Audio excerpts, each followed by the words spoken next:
The recording, it was just like, there was just bare videos going around that time, like of just bare stabbings and that. Like Hyde Park was one of them, Grange was another. There was another one, I think it was Northwest or somewhere, but it was like a florist, like I think 55-year-old white dude, he got stabbed as well. Like, it's just bare madness. Like, and it's mad now because, but you know, before they used to say that a lot of the violence, it was like black youths and whatnot, but now it's just all over the place. And what's really interesting as well about these stabbings, I'm not hearing anyone talk about drill music much now. So all of it, what is it, not drill music's fault now? And it goes right back to what I was saying. I never thought it was drill in the first place. Drill is just a reflection of what's going on. I mean, you can definitely say it's fueled the flames in certain cases, but I find that people that easily blame drill, I think they were just saying it at the time that drill was trending. That's what it is, because them times there, people like AM and Skengdo had projects out. People like the CB was Krebs in and out of jail. Not even, no, because Krebs and Conan ain't drill. You get me, like. But right now, no one in drill's really popping. I mean, other than maybe Central C. You get what I'm trying to say? Like, people are talking about Fredo. Fredo ain't drill. So what I'm saying is, it's not trending to talk about drill right now. Just like now, everyone's talking about Kevin Samuels. It's because he's trending. Yeah. Like, there's certain the problems have still been there from how long ago. There's people that's making videos about Kevin Samuels on YouTube right now, but without talking about Kevin Samuels, no one don't give a damn about your dead channel. You get me? And the same thing for drill. People making topics. Does drill cause violence and da-da-da-da? And it's like, okay. It's just a trending topic at the time, and it's like we've abandoned it. It's crazy. You know what, yeah? Like, it's mad because, you know, with the whole stabbing thing and that, I've always said to people that it's always been going on from a long time ago, yeah? Of course.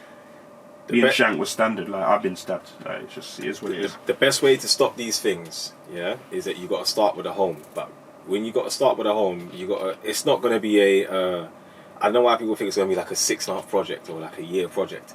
This thing's going to it's going to take a while, because there's certain things in place right now that have, or certain mindsets, I should say, that have actually got people down that road of doing what they're doing. You see where I'm coming from? You got one side of kids that are carrying a knife because they're scared, and you got others that are carrying it because it's cool. It's cool to carry a knife in their eyes. It's cool to roll with a tool and, you know, flex and try and act like I'm a bad boy. And then you got one side that's actually, you know, out here putting in the work because they feel that they can do so and whatnot. Now, that all starts, from my personal opinion, from the home. And it's not only the home, it's got to be a combined effort. So with the home, you've got to mix it in with the school as well.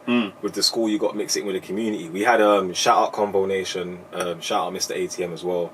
We had an introspect episode, with Joy from Behind the Badge, and a few other police officers as well. When you were talking to the feds. We was chatting to the feds, yes. We was chatting to the feds, Main farmer! We was chatting to the feds. Babylon dead! Yeah? You know why? Because we wanna find solutions, yeah? We even did a live... Calm down, mate. I was only joking. No, I'm just saying. You get me? Now, but you see what it is? In the live, it was me, ATM, and Mr. Bobby B here, and we were chatting about that stereotype. You know, like, man, them like, raw, chatting to feds, and I'm saying to myself, raw, like, the topic of black police officers came up and whatnot, and we were just saying, you know what? This whole entire stigma that we grew up knowing is all fake. If we really want to make things work, we actually got to start supporting certain black police officers in our community, because I feel like once we have more black police officers in our community to help people just have that community awareness to say, raw, you know what? You know, like, for example, like, back in the days, if you was carrying on with badness and that, but you knew your next door neighbour knew your dad, and if he caught you on the corner or caught you at some house party, or you know that he's gonna go home and say, "Rah, I see Wayne, you know, down da da da da," or he might even come and badge you up. If you have certain uncles or certain aunties that will catch you on road, and I feel like we've got to bring that back, but it's got to be back in a sense where it's here to stay, not here for, like, you know, a project that Akala's bringing through, or a project that so and so is bringing through, or we got to wait for another Damilola Taylor thing to happen, and it's like, oh my god, let's all come together. We've got to stop being reactive. We've got to stop being reactive to, I know that whole we come to, that's all like that kumbaya kind of, it's a name. But you see why, I'll respond in a minute, but go on. Do you see why it jars you? It jars you because there's no result. After people say those sort of things, there's no action behind it. And it's something that you're always going to be hearing for the rest of your life, because what you find is that people don't want to take accountability for their part they're playing it. So with the government blaming drill music, that's a perfect segue for them, because now they can push in all their government laws, all their, you know, they can increase their police funding for stop and search, all that kind of bollocks. Whereas before they couldn't. And I've always said to myself, real music ain't the reason that your youth's on a badness. Your baby father didn't marry you. Your baby mother didn't marry you. You had youths with a guy that you didn't even know properly. yeah, Like, you got pregnant before he even met your dad. Like, it's right. And as a result, like, because I've worked with kids, like in care homes and stuff like that, and I soon realised I was dealing with the children of the women that didn't like my status updates. That's literally what I was dealing with. That's why I'm a lot more relaxed about it now, because it's too late to kind of complain at the women now. They've done it now. It's like, Yeah. You've had these youths out here. You thought you could do it by yourself. You was bigging up your chest because you went uni, you got your degree. The baby dad weren't really on things. You weren't there or whatever. When really you were just linking and you got pregnant for a link, innit? But then you're expecting to turn into husband material just because you got pregnant. It never went that way. And then twos, your child grew up. Whatever happened, now your son's doing up road. And now you're talking about, you know, single childless men have got a mentor, your son or your daughter. No, they don't.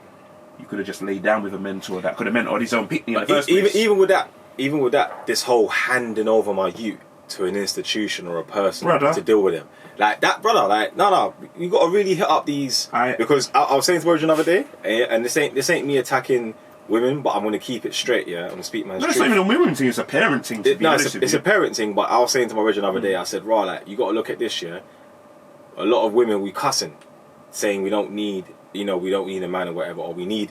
And then Tutu saying we need men in our community, we need this and that. And it's like, well, hold on. If you don't want to say what you're saying, cool. I get it. There is some waste man out there. You know, there is some dickhead dads out there. But in the same time, there isn't. There's some dads that actually want to put their infrastructure, their morals, their discipline into their children. But you may have blocked him from seeing him because you're not happy with your relationship with him, or he may not be doing things that you want him to do. Or maybe he is being a jerk, but either way, it's the child that's suffering as a result of this nonsense. Right. And from that as well, it's like, raw, because you've done that now, you can't really blame the dad, because the youths have been with you. The youths have been with you for 15, 14 years. And so it's like, raw, like, you can't then sit there and say, oh, yo, Wayne, you know, I see you're doing this program, just take my youth, man, you don't want to listen to me. You can't be doing that. But then twos now, you're the same man coming back to her saying, look, man, he's got to do his homework, or he's got to do X, Y, and Z. And you're there saying, allow him, you know, he hasn't had time off, and You know one's there, fam. You get certain things where it's like, raw, like, there's people not realising the accountability they play in it. They become enablers. And it's funny because what I've realised about certain guys that do wrong by, like, I don't know, they're beating their baby mum or their girl, or they're doing whatever. Every situation I've known of where a guy's doing that, I've realised the mum seems to be enabling it. The mum ain't disowned him. Right. And this is what I'm saying. Women don't really acknowledge this, but you make the men that you hate, man. You make them, and you don't realise it. And that same evil patriarchy you're talking about, you hate so much, that's what curtails that. Yeah. That's what challenges that. Yeah. I've got first-hand experience in that. And it's like...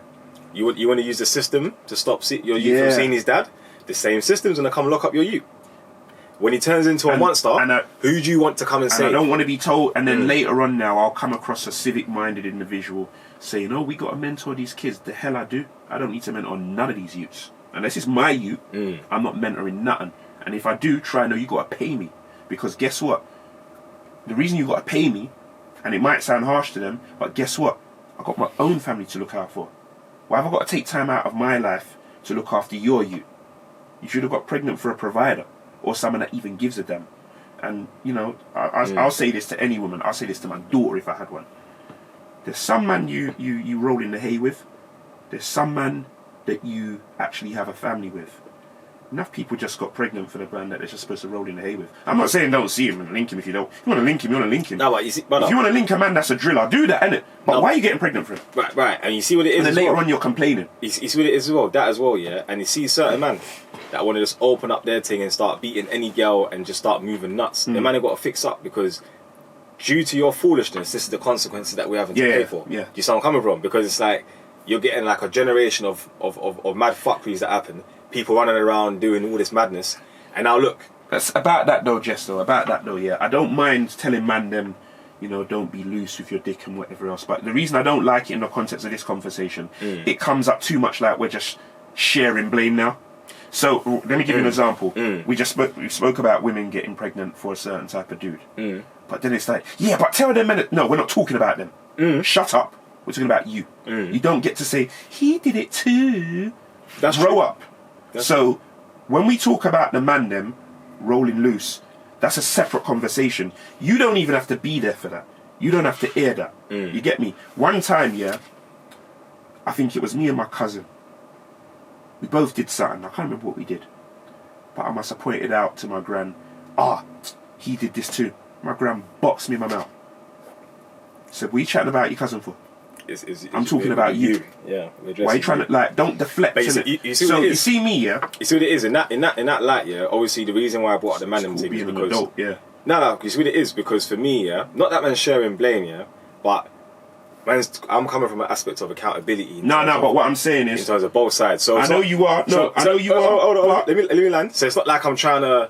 Like, I don't want people to feel like I'm doing it to simp for the girl. I know you're not. You know what I'm saying? I know you're not, but you know what it is? You see what it is? That's the reason why I said to my brethren the other day when we had that conversation, I said, like, you got to look at it. Realistically, the blame is with those that the kids stay with, and that's predominantly the mothers. Yeah. No. So you know what I'm saying? So youths are with you for 15, 16 years. You can't really turn around to a father. You can't turn around to the sister. Yeah. When you know what I'm saying, fam, and then blame them to say, your youth's like this, when really he's been with you. I basically what I'm saying is I like to diagnose things properly without deflecting to the other point, because what it then comes like as a dopamine fix to the person that's feeling embarrassed. Yeah. Oh, phew, he's talking about him. And he relaxed. No, I'm on you again. Yeah, you're on me with your stick. We're on you in the classroom. And in detention right now. Because then, you're sitting in the because then what happens is when you talk about women's behaviour and then you translate it to talking about men's behaviour, it becomes like an element of relief that you're talking about the other party. Guys as well. I never forget there's one dude, I'm not going to mention his name, but he knows who he is. He unfriended me for this. Me and him had an argument because he had a ute. And his baby mum, he was still seeing her. And then she got pregnant again. So he's got 2 utes for the same woman. I think 2 daughters. And he was like, yeah, but I'm only being there for my first daughter because I didn't want my second one. And I was like, what are you talking about? And he's like, yeah, because I didn't want a ute. I just wanted to have sex in it. So I'm only in the first ute's life. I said, brother, you sound like an idiot. Why did you get her pregnant then? Like, like he was literally, he was arguing with me. He's acting like his seed just travelled through his tape. I wanted to beat him up. I literally wanted to beat him up. Joked you get me? And it's like, I can't explain it. He took offence to it and he said, nah, you're not talking to me, you're talking at me. I said, brother, it's your baby mother. Sounds like a woman, lad. It's your baby. Well, here's the thing. He was raised by only his mum. So you see the reasoning. I said, brother, you have slept with your baby mother again and got her pregnant. And you're talking about you're only going to be there for one of them. You sound like a fool. I can't even roll with man like that. Yeah, but even when I talk like that, just like the Kevin Samuels thing, people don't remember that aspect of me. So it's easy to remember, and especially women. I've dug in man hard on certain things that they do. Yeah. If it triggers you, it affects. Yeah. It means you're accountable. There's certain man in the music industry and the acting industry that I know with good information that they put hands on their baby mum. I don't mess with them. Certain men have asked me to work on certain projects and said I ain't working with Donny because it might go left in it, because I might want to do him something because of that. Because I can't be around man like that, because later on if man gets cancelled, I'm not trying to be called out for like, oh well, you knew you never said nothing. No, I don't. That's why you don't see me in certain pictures of certain people, because I know the story. Even though other people are co-signing them, I know what they do in it. So it's just how it is. I just keep it real in it. But you see what it is, and it's going to stir on to the next conversation ones that I have here is, you know. There's more I want to say about the British actors, by the way, but Karen. But but it's, you know, with the whole results thing when it comes to, you know, or what's the aim when it comes to these TV shows that are just showing bare trauma. I just feel like people are making too much money now off the fact that, you know, black people, you know, the ones that we've got all these traumatic experiences. Hey, let's make a cool, weird TV show. Give it like a Jordan Peele, no disrespect to Jordan Peele, but give it like a Jordan Peele kind of narrative. so it looks all creepy but fantasy kind of Sprinkle thing. some LGBTQ on it. Right, sprinkle that in it. That's as why I well. didn't watch Lovecraft County.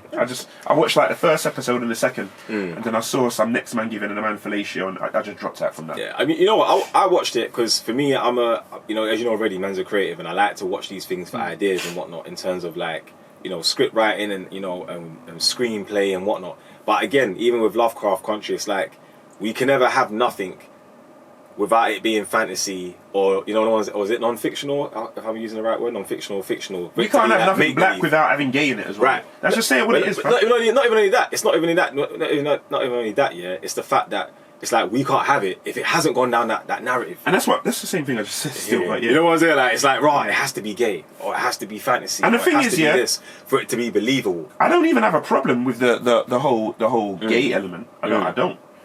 But I just don't like the fact that in order for there to be so much more black content, that has to be in it as well. Right. I don't like that. And this is why I look at them.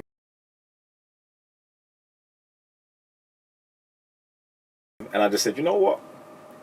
No more. Like a few people that I knew watched it. They kind of stopped at episode 5, and they were just like, you know what? Like this is a bit too much for me to watch. And I just said to myself, you know what?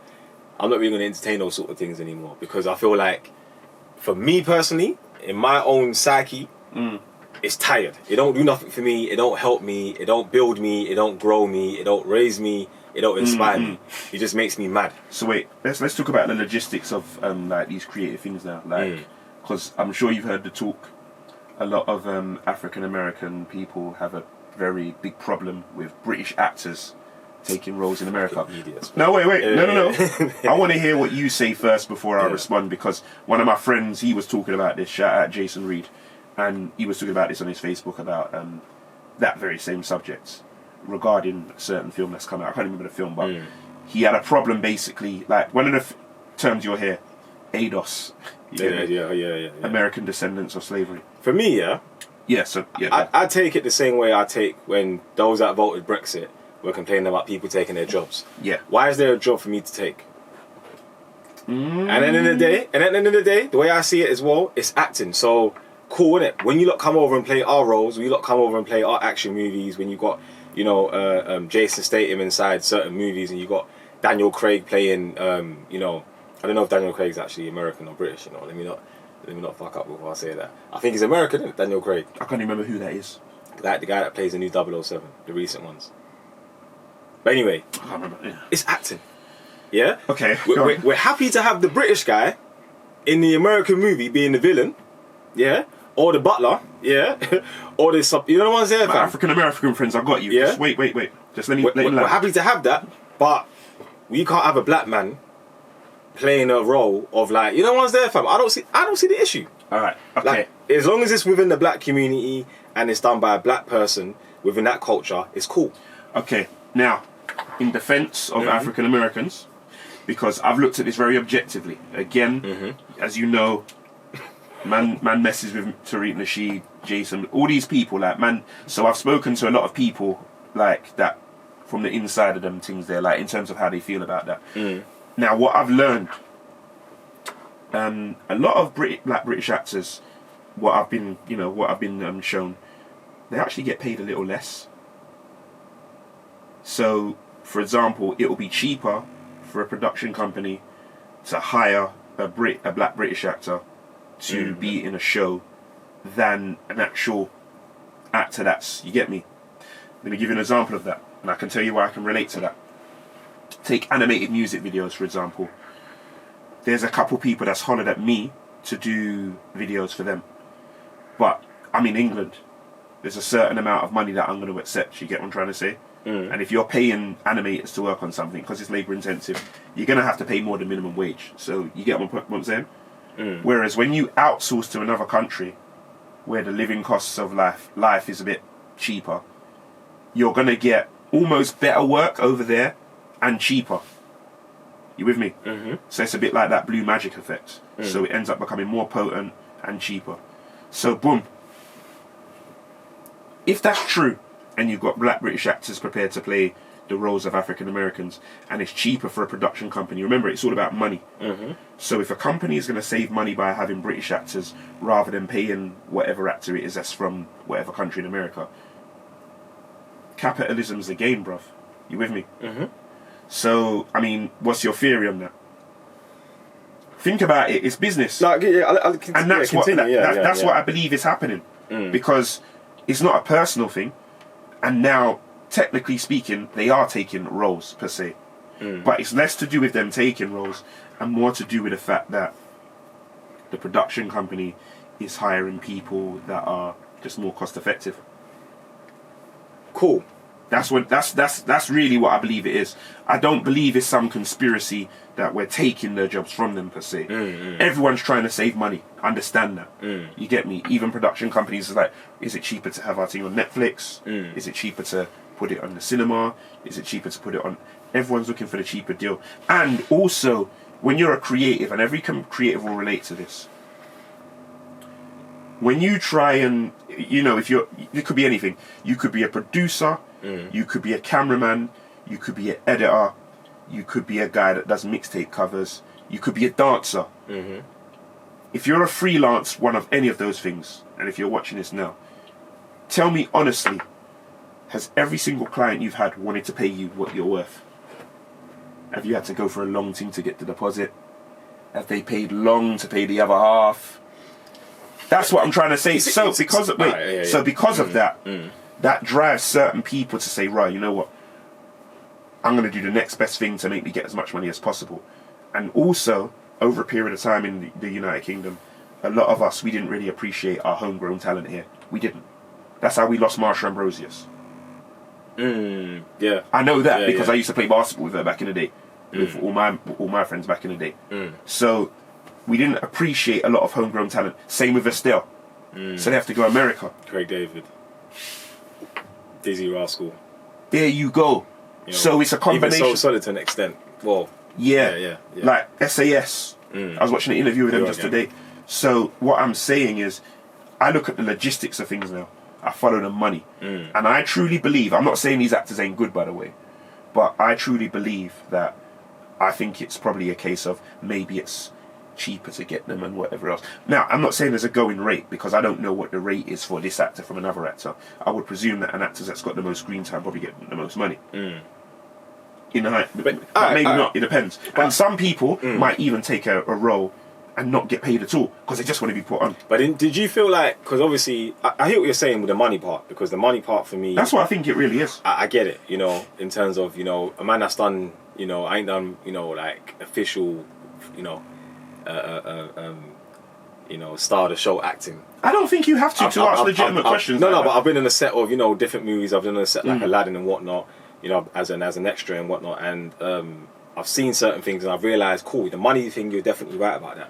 My thing is this though, yeah, when it comes to the actual narrative or the story or the acting, I feel like if there's an opportunity for me to go and play a role, like for example, if you look at Snowfall, yeah, I don't see the issue with Samuel Jackson having the issue with Damson Idris playing Freeway Ricky. It's like, for example, we're happy to have we're happy to complain about, we're happy to have all of the support from the UK when George Floyd got killed and when they're all marching and all that kind of stuff there, but we're not happy to have them in our movies playing roles of people that, and I don't get the whole aspect of why does it have to be a guy from LA. I don't think they're compartmentalizing it the same way you are with that, because even I was thinking when you said that, like, I think what they would probably say to that is, well, that's different, but I don't necessarily think they're compartmentalizing it and even thinking of it, because you make a good point. It is like, well, we're good to unite with here but not over here. Do you start coming from? But wait, that comes back down to what I was saying and who's doing what.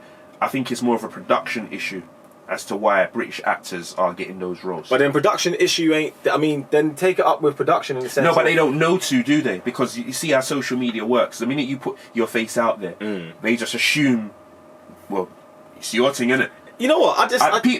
Personally, for me, because I want to look at it, I say to myself, right, like, it's like, you don't get like, when it came to, Spartacus, for example, yeah? Yeah. That was shot on Star, that was done by Stars TV, yeah? Yeah. Stephen D. Knight was the director. They had enough men that were British, American, Australian. Yeah. They're not even from bloody where half of these characters are from. Agreed. But they do the accent quite well. Even my man, what's his name again? Peter Mensah. He's a Ghanaian, the one that played Animaeus. And it's like, he's an American. but it's like he was playing, you know, a Moorish. I think it was a Moor or Moorish slave. Either way, what I'm saying is this, yeah. I feel like when it comes to the acting thing, I don't feel, brother, I just feel it's so tired. It's such a stupid argument. We should be happy that the man them from Britain are coming over and playing a role. Like, we should be like, alright, cool, you know. Like, let me educate you on how to, you know what I'm saying, fam? There should be more of a reasoning behind it. Yeah, but it goes back to the discussion, because let's keep it real. If, say, my man, Franklin, I'm just going to call him Franklin. Sorry, that's your name, blood. That is your name. I built this shit, brick by brick. But yeah, like... He smashed that role, man. Hold tight, dancing Idris. You know what I was there? Yeah, he smashed it. He's from Peckham. You can't claim him. I can. Yeah, so... He's from South London. You're an up, bruv. South London, man. No, that's South East. I'm SC1, technically. You're from Brixton, as far as I'm concerned. Yeah. But anyway, yeah, what I was saying is, with the whole Damson Idris thing, like, I suppose you're right in terms of his role, and like, I don't know. I just know, yeah, that African Americans, they're gonna feel that way about like us taking their roles like that. But also, it's when you compare it to like the white aspect with like Spartacus and that. The problem with that's white people in it. They're already established, so I don't really think they're pre in it like that. And also with us, we still believe in our mind there's not enough roles for all of us, even though there's been quite a lot. Plenty. There's a lot of roles. Independent actors and whatever. I'm forever watching videos by that guy called Big Jar, the one that says to the max. Daphnique, shout out Ruben, he's a comedian as well in America. Like, so with me, I'm a bit more worldly with it, but I just don't think that people are being objective about the discussion enough and in the know about certain things. They're just making assumptions.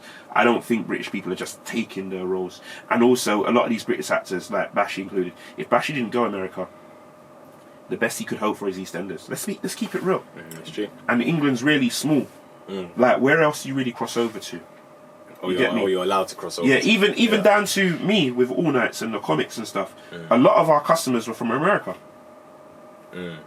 So that's why I'm a bit more understanding of their plight, because I'll keep it real, African Americans, they're very supportive. And it comes to like, if you put something out as like black creativity, no matter what country you're from, African Americans will jump on it and support the thing. You get me? So in a way, I do see where they're coming from. You get me? But that's because it's been reciprocal. Because if I was an actor, a British actor, and I got roles in America, I would do it because it's money, innit? But I would always big up my people, them. Like, so...